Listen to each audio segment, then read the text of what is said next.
Hey there, it's Diane Forster, and welcome to I Have Today, the show that inspires, educates, and empowers you through life's transitions. And each week on this show, I bring on the coolest, most amazing, awesome CEOs, entrepreneurs, experts, authors, and truly life changers who've gone through their own transitions and reinventions in life and have come out on the other side successful. And they come on this show to share their stories with us. And today I am very excited to have my guest, Moira Shepherd, on the show. Hey, Moira, how are you? I'm doing great. Thank you, Diane. How are you? I'm doing super great today, too. I'm so excited about this show, and you guys are going to love this show because we are talking about confidence today, and who couldn't use a little more confidence? So when you hear Moira's story and what she's doing, you are going to want to tap into this woman, follow her, get her book. We're going to talk all about that because she shares a story of going from being bedridden to being healed and helping others. So before we get into her story, let me share with you the theme of the show, which is learn the keys to confidence. So I know in my work, I deal with this too. And Moira, I know you're going to share this too. Confidence is a huge issue for so many people. And they're all seeking ways to improve their level of confidence because it helps in every single area of your life. So we're going to talk about that. So learn the keys to confidence. And our intention statement is, if you are writing it down, I have today to live in my power with confidence because you are the one in the power. And the more confident you are, the more powerful you are, and the better, easier, more flowing your life becomes. Confidence is key.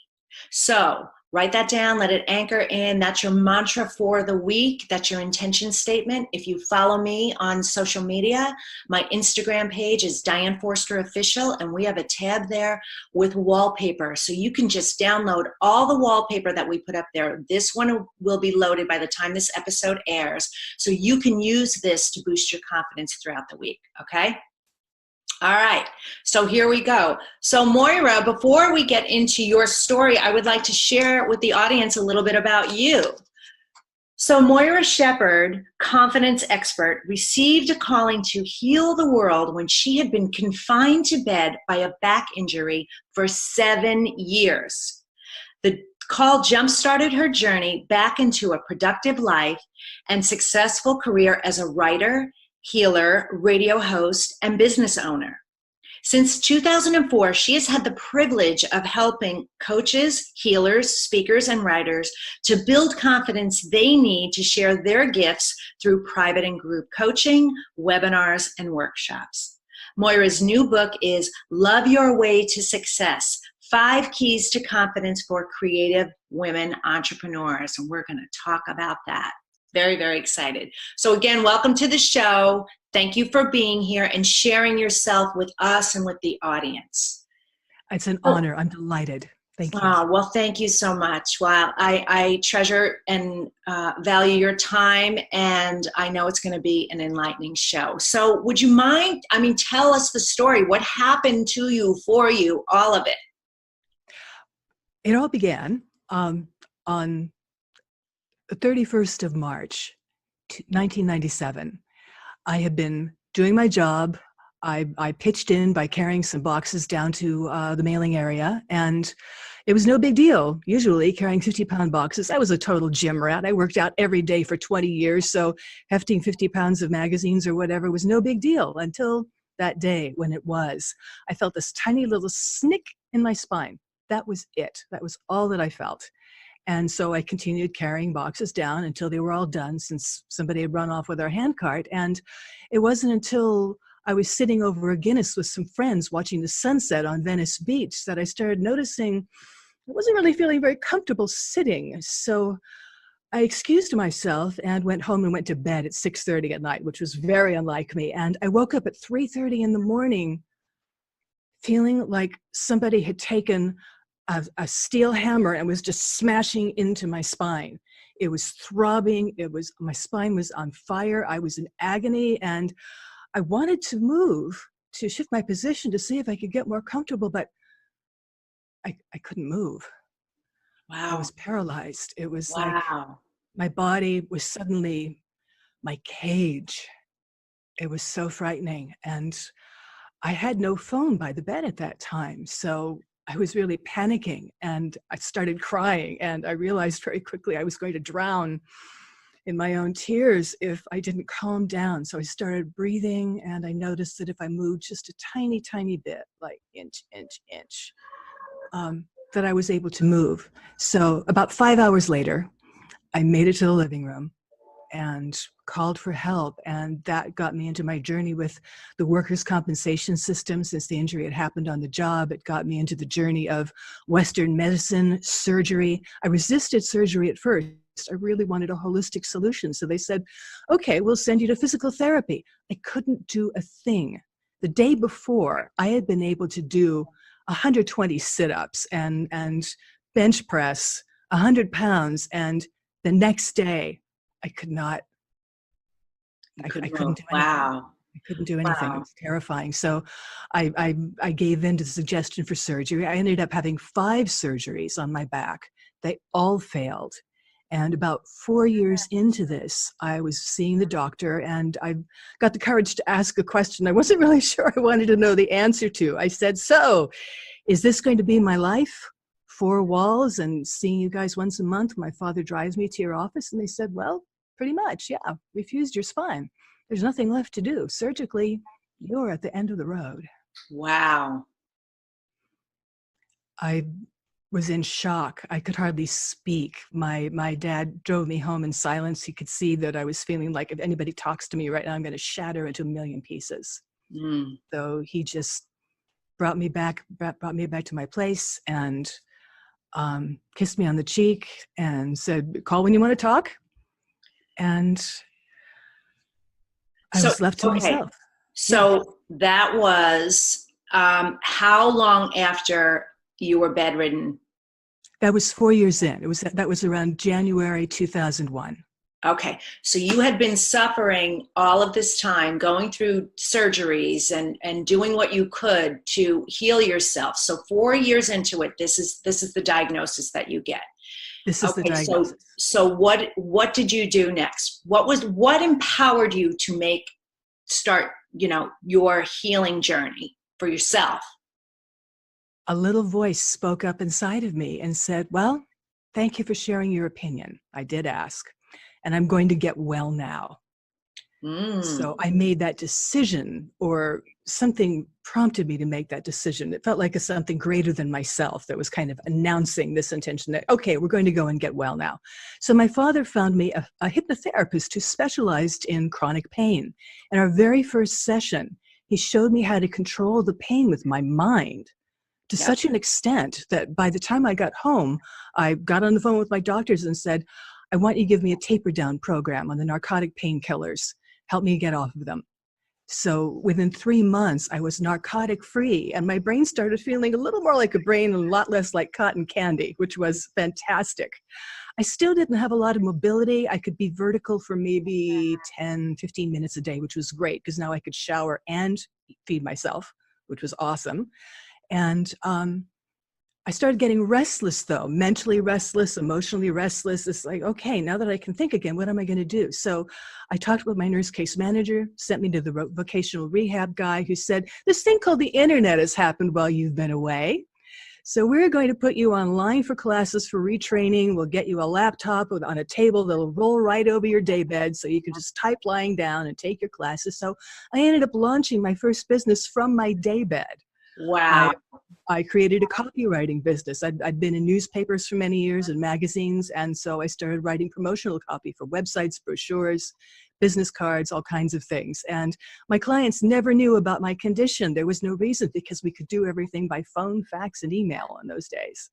So I started looking around for learning more and discovered that there was a women's networking group, a spiritually oriented networking group meeting half a mile from where I lived, which was perfect. That was about my driving range. I could drive about half a mile before I had to lie down again.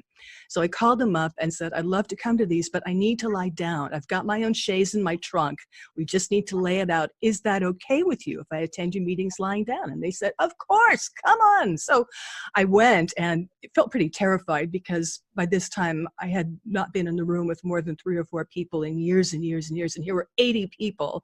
And I was feeling like an idiot lying there on the floor, attending to the meeting, excited to be there, but feeling really foolish until a woman came over to me on break and she said, I don't know what it took for you to get here, but you are obviously the most committed woman in the room. And it is so inspiring to me to see you here. And Wonderful. that was a wonderful reframe because I could be an inspiration instead of an idiot, and that felt wonderful. I continued going to these meetings, and one day they had a fellow named Christopher Howard talking about how if you change your mind, you can change your life. He said, okay, I'm going to put you all in a hypnotic trance, and you all being entrepreneurs, you're going to wake up with at least 3 $1 million ideas over the course of the next 7 days. So have a pen and pad by your bed. And that's exactly what I did. I was so excited. I knew I was a good hypnotic subject. So I lie down, and sure enough, about 3:30 in the morning, boom, I wake up out of a sound sleep, and the room is filled with light. Wow. And I hear these voices saying to me, Moira, it is time for you to get out of bed and heal the world. Yep. And I said, okay. Yeah. I had a lot of questions. We talked quite a bit, but I've been a journalist. I had no idea how to heal anybody, but I couldn't not say no. And the point that I want to bring across here is that the pivotal moment for me was not, hello, we needed to get out of bed and heal the world. The pivotal moment was when I said yes. Yes. Yes. Because we get invitations from the universe every day. That was mine. It was very loud, hard to ignore, but we get them every day. And the pivotal moment comes when you say, yes, I will follow this guidance. I want to highlight that. We get these messages from the universe every single day, all day, every day. And you said yes to it. Me too. Yes, this is so great. Okay, so you get the message. Fast forward. So what happened for you that turned you into the healer that you are now, helping women with confidence? Well, I started by signing up for a training with Christopher Howard, the fellow who spoke. And I took a 3-week course in NLP and hypnotherapy. And on the second day of 21 days, my spine is on fire. I feel quite sure I'm not going to be able to finish the course. But that was the day that Chris talked about how Dr. John Sarno teaches that if you still have pain after you've had proper treatment, you're still hurting after 6 weeks. It's something mental or emotional going on instead of physical. So I go home that day and I decide I'm going to have a little chat with my spine. Spine, I says, what's up with the pain? And I heard this little girl's voice saying, you've worked so hard. You're tired. You've been struggling. Things have been very difficult for you all your life. So we're going to keep you safe in bed. Powerful. Yes. Yes. So I thought about it for a minute and I said, I want to be safe and protected too. And I'm sick of struggling for sure. But do you think I would struggle less and be even safer if I were strong and healthy instead of weak and debilitated? And there was this pause. And then the little voice said, I never thought about that. Right. The pain went away that second. It has never come back. Fantastic. Yes. Fantastic. It has never come back. So that's when I saw I must have a gift as an intuitive healer that I had no idea I had until this very moment. Yes. So I went back to my training and I've never looked back. Fantastic. I've just done all kinds of training since then as a coach, as a healer, in many different modalities. And I go deep, I learn, I drink it in, I make it my own the way we all do. And boy, there is nothing I'd rather be doing. So connect the dots for us, because you've learned this, and this is great, and I love everything that you're doing, and I agree wholeheartedly. I totally buy into all of this. Have done healings for myself and others too, and I know how this works. But somebody listening out there, what made you use that ability to self-heal using the modalities that you learned and developed to move it to focusing on confidence? Because you talk about the 5 keys to confidence. So I want to bridge that gap for people. So can you make that connection for us? Sure. The way it worked was initially when I was training as a healer, so many people said to me, "Oh my gosh, you have got to work with people with lower back pain. Look at the results that you've gotten. That would be amazing." And my first and last and continuous thought was, I am so done with the world of back injury. Mhm. I've been in that world of surgery and pain and medications and suffering for quite long enough. I appreciate that those are the ways, that's one way my gifts can be used. It doesn't feel like the right way. So in in looking for a new focus, what came to me was abundance. Everybody wants abundance. Everybody wants more of the good life, whatever that means to them. And that's wonderful. So I thought, yeah, I want to help people towards something super positive, something super inspiring. So I focused on abundance for a long time. And in working with so many people to release their blocks to abundance, whatever those were, I came to realize that if you don't have confidence, you're never going to be able to create abundance. And if by some miracle it comes to you, you will not be able to keep it. Confidence is really the thing that helps what you want in your life come to you and stay with you for as long as it's meant to be there, because everything changes.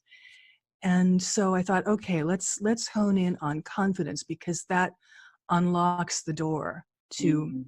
pretty much everything we want in life. It's like confidence is like catnip.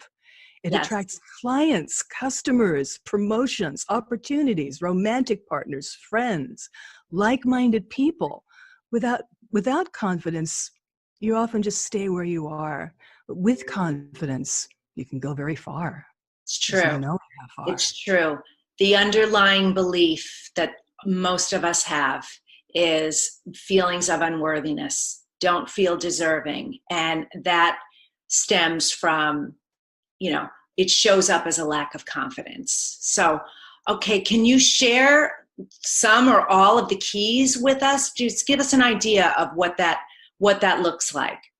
What that looks like, this is a very holistic approach to confidence, because what I've found is that confidence is not a one and done decision. You don't say to yourself one day, I'm going to believe in myself now and never have to think about it again. All Yeah, right. I wish it worked that way, but it doesn't. And since it doesn't, I'm here to help. So because it's complex, because human beings are complex. We live in multiple dimensions. Yes. There are so many, far more than 5.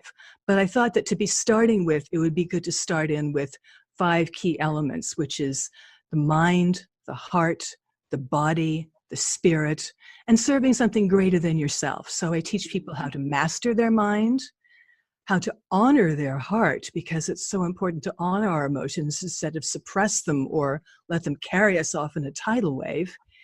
I show people how to have a respectful relationship with their body. And that's on 2 levels, because a body image can be such a vexed issue for so many women. But it's important to realize that every time you think to yourself, oh my God, I hate my thighs, or something like that, that is like piercing your heart with an arrow. Your Yes. body has its own consciousness. That is what it makes it breathe and blink and beat your heart. Right. Your body really has a mind of its own, a consciousness of its own. So when you attack it, it stops trusting you, which makes it almost impossible for you to trust yourself in any significant way. Mm-hmm. Yeah. The other element of body, respect with the body, is we carry it in our DNA, all of the memories, the thoughts, the feelings, the beliefs, the emotions, the traumas of all of our ancestors. They're tattooed on our DNA. To me, it's like the biological equivalent of eternal life. And so there you could come from a long line of people who feel terribly unworthy, who feel like I'm a mistake, who feel like I shouldn't have been born, or it would be so much better if I weren't here. And sometimes those genes dominate us. And so even if you have a good baseline level of confidence yourself, your ancestral influences, your genetic predisposition towards self-doubt may make it impossible for you to be able to develop confidence that stays with you on good days and bad. Very true. I agree with that. Thank there's you. no separation. So of course we're carrying that ancestral energy with us as well. Okay, so Absolutely. that's all right. So that's the body. Okay, what's Body. fourth? Four is the spirit, and that is really cherishing your spirit. And I see so many women doing everything they can to inspire and uplift others and doing very little that inspires and uplifts themselves. So there's a very strong element of self-care in attending to your spirit, and whether you require a facial or a margarita or a good read on the beach or taking a moment to just meditate each day and center in with yourself, connect with yourself, and realize, here I am. I am here. Like you say, I have today. I Yes. have today. Today has me. Mm. Let's be here in the present moment. And that's how we remember who we really are. One of the incredible blessings that came out of the back injury when I found myself unable to move was realizing, oh, I'm not my body. I'm wearing my body. I Mm. am not my body. And that was a realization whose significance is still percolating through me to this day as I understand that more deeply. When you realize you're not your body, what are you? You are your spirit, what dwells within the body. And that deserves to be honored, acknowledged, consulted when you make your plans, and to create a feeling of wholeness that is the very foundation of confidence. It's beautiful. That is beautiful. Thank you. Okay, and the fifth key? The fifth key is serving something greater than yourself. Now, I I had a call to service that was so large, that ignited my spirit so completely, that doing anything else was just inconceivable. But that's just me. Um, we all have something that we consider greater than ourselves. It could be humanity. It could be our higher self. It could be the God of your understanding. It could be science with a capital S. It could be creativity with a capital C. It could be the quantum field if you are of a scientific turn of mind. But whatever you call it, when you connect with something greater than yourself, it infuses meaning and significance into all that you do, Mm-hmm. which makes it fulfilling on a level that satisfying mere selfish desires can never do. It's so true. It feels so good. It feels so good. I believe we all have that, and you got your calling, and you're doing this beautiful work in the world, serving it so many in such a beautiful way. Wow. That's fantastic. So what, I mean, I know what the challenge was back then, but I like to keep it in the today and in the now. And what for you now, today, is your biggest challenge? If you have one, what would that be? This will sound strange, but I still have a challenge around visibility. Mm, I've gotten to the point where I feel comfortable with being visible with you, visible with people in a room, but visibility on a larger scale is honestly still a little terrifying for me. yeah. And I wouldn't even think about doing it if my cause were not so compelling to my soul. Um, I, I I understand the importance of visibility in terms of being able to spread a message of love and hope, of compassion and joy, of generosity, forgiveness, peace, understanding, all the blessings in the world. I am a voice for that. And that is how I serve. Mhm. And I love doing it. And I know that the more people can hear me, perhaps can see me, the more I will be able to carry out that mission of doing my part in healing the world. I've always understood I could never do it alone. That was not my job. So what I love doing, what I love focusing on, is all of the other women who are light workers, who are here to do something in the world, to contribute in some way, whether it's raising wonderful children, to starting an information empire, anything that their heart desires, becoming the next Madonna or Beyonce. But because it all brings light into the world, and I'm excited about supporting women and getting past the self-doubt I struggled with myself. I wasn't born confident, far from it. So I know that if I can develop confidence, so can you, so can you, the listener, the viewer right now. If I can do it, you can do it.